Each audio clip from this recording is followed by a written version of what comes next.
Something entirely different. Uh-oh, and I don't know what, but I have my suspicions. Because it looks like he came from with something special in a bag. So here, he doesn't need a mic. So take it away, Lou. Introduce yourself and your piece. Okay. Hi, give him a round my name of is Lou applause. Anzani, and I brought a friend of mine that wants to speak to you today, and I'll go over here and get him.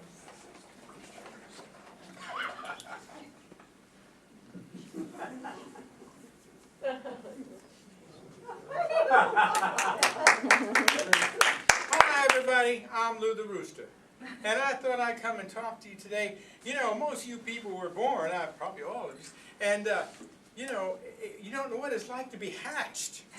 And I thought I'd tell you what it was like to be in that egg. And, oh my God, it was so hot, and I was all scrunched up. Oh, it was terrible. It was absolutely terrible. But I got to tell you, they left me in that egg, one big bag, and I kept poking at it, and all of a sudden this yellow stuff came out of it. My God, that stuff was so good. I think they call it yolk. Yeah, I finished off the whole thing, and I kept getting bigger and bigger. And all of a sudden, I broke open through that egg. The shell, it came off. And I looked up, and oh, the air was so great outside of that egg. Oh, it was terrible in there. But this air was always beautiful. And I looked up. There's my mama. Oh, there she was.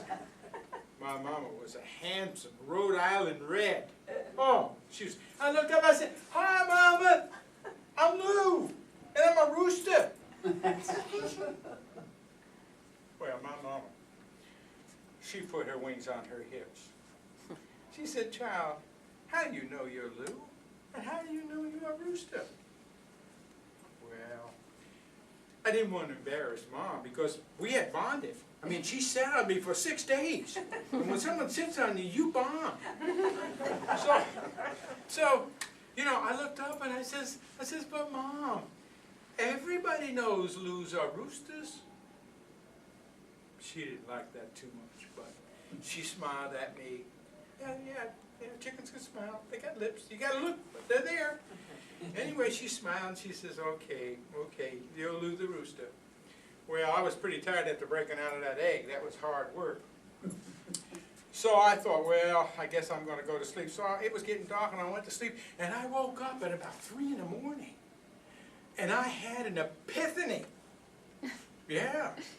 Now, I know we got doctors here that don't think chickens have epiphanies. But I got to tell you, if you look in the 1932 edition, page number 4 of the New England Journal of Medicine, they did a study and they found out that chickens have epiphanies. Yes. It only cost them $5 million for that study, but I guess that's okay. So I had this epiphany, and it said, well, when you wake up in the morning, you got to wake up before sunrise, and you're going to walk out in that barnyard, and you'll know what to do when you get there. So I went back to sleep. Darn if I didn't wake up before sunrise. And I went out in that barnyard out there, and there was this big fence. Oh, beautiful fence. And I said, well, I guess I got to get up there. So I started trying to fly up on the fence. But you know, these wings aren't any good. I don't know why they gave us wings. You can't fly. You can't go on vacation. You can't migrate. Stupid wings. So all I did, I got down like this, and I jumped right up on top of that fence. Oh, I was so proud of myself. You could see forever. And I looked up there where the mountains came together, and there was this tiny gold spot. And it kept getting bigger and bigger, and this gold came at me, and oh, I felt so good. And I couldn't help myself. I just went, cock-a-doodle-doo, cock-a-doodle-doo. I don't know where that came from. I don't know, but it seemed like a natural thing to do. Well, that was about 40 years ago, and you know, I've been doing this every morning for 40 years. And you know, us roosters, you know, we're the Jesuits of the chicken class. We're smart, we're intellectuals, you know, and we try to gather what's, you know, why are we here? What are we doing here? Where do we come from, and where are we going? Oh, intellectual things, esoteric things. So I asked my friend Lou the rooster up on the second post up here, I said, what are we doing here, Lou? And he looked at me and he says, well, you know, if we weren't here and we didn't do this silly little dance in the morning, why, my goodness, the sun wouldn't come up. Everybody died. Well, now I had purpose in my life. I had purpose. I made the world work. So I've been doing that for quite a while. But you know, anything you do that's natural, you know, and you love, and you really love doing it, it's okay. But eventually you get tired of doing it. So now Lou the Rooster has become an activist. Yeah. I just got back from Europe. I went to the National Symposium on Abusive Chickens. And we are asking for sanctions against Colonel Sanders, Chick-fil-A, and McDonald's. Yes, sir. We are. And we got a good chance of getting them, except for the Polish people.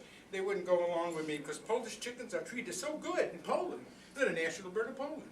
Oh, they're beautiful little things. You should see them. They're lovely. But that's okay. We got everybody else coming with us. And we got a secret, too.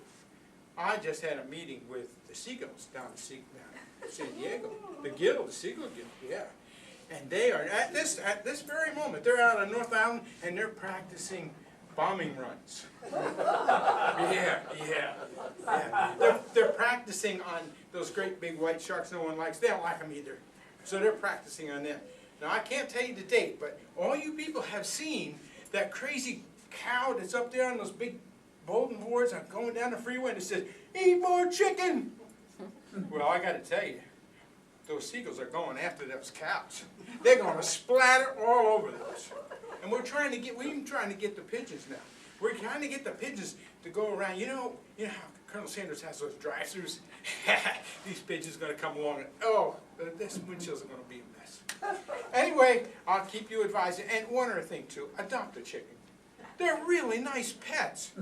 Yeah, and if you watch real close, they smile. They really do. They got lips and they smile. So, and they're cheap to feed. I mean, chicken feed. Thanks,